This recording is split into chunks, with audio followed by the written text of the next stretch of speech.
In this tutorial, we'll walk you through the process of disabling screen time on your phone, which is operating on the most recent iOS 17 version. As the name implies, screen time provides insights into your app and website usage, helping you track the time you've spent on various activities. Additionally, it empowers you to set usage limits for apps and websites, allowing you to manage your daily screen time effectively. So let's get started. Let's kick things off by heading into your device's settings. Once there, scroll all the way down until you spot the screen time option.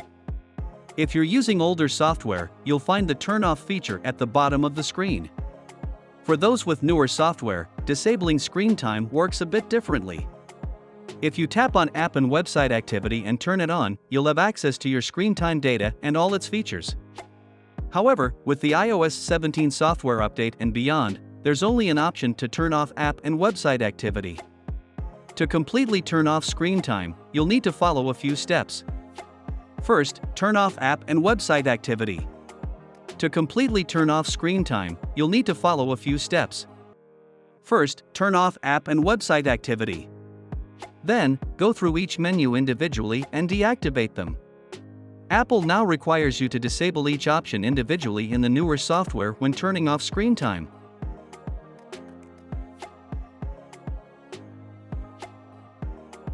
There you have it.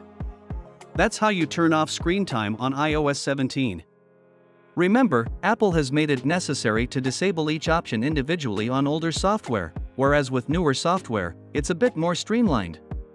If you found this tutorial helpful, don't forget to give us a thumbs up and subscribe for more useful tech guides. If you have any questions or need further assistance, leave a comment below. Thanks for watching, and we'll see you in the next video.